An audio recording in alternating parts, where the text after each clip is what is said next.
রাতের নিস্তব্ধ আকাশে হঠাৎ আলোর ঝলক। আবারও ইউরোপের ফুটবলের শ্রেষ্ঠত্বের আসর বসছে জার্মানিতে।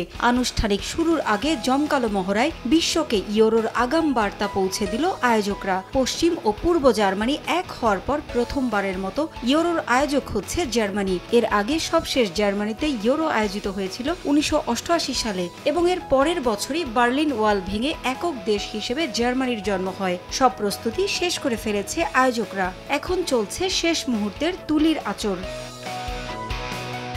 এবারের টুর্নামেন্টের প্রথম ম্যাচ অনুষ্ঠিত হবে জার্মানির বায়ার্ন মিউনিখের অ্যালিয়ান্স অ্যারেনায়। এই ম্যাচে স্বাগতিকদের মুখোমুখি হবে স্কটল্যান্ড। 26 জুন পর্যন্ত গ্রুপ পর্বে প্রতিদিন 2 থেকে 4টি করে ম্যাচ অনুষ্ঠিত হবে।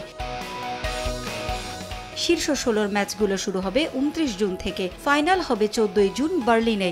ইউরোর জন্য প্রস্তুত 10 শহরের 10 স্টেডিয়াম। ম্যাচগুলো হবে যথাক্রমে Berlin Cologne stadium, Dortmund Dusseldorf arena, Frankfurt arena, Gelsenkirchen arena, Wolfsburg stadium Hamburg, Leipzig stadium Munich ও স্টুটগার্টে।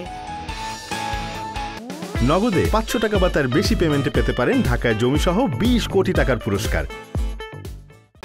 আসরের বাছাই পর্বে অপরাজিত ছিল 6টি দল: France, England, Portugal, Belgium, Romania ও হাঙ্গেরি। তবে পর্তুগালই একমাত্র দল যারা প্রতিটি ম্যাচই জিতেছে।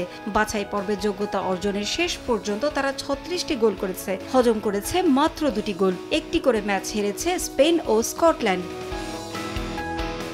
2014 রাশিয়া বিশ্বকাপ জয়ের পর এখন পর্যন্ত বড় কোনো শিরোপার দেখা পায়নি জার্মানি। এবার নিজেদের মাটিতে সে আক্ষেপ ঘোচাতে চায় 3বারের ইউরো চ্যাম্পিয়নরা। পারভিন আক্তার, সময় সংবাদ।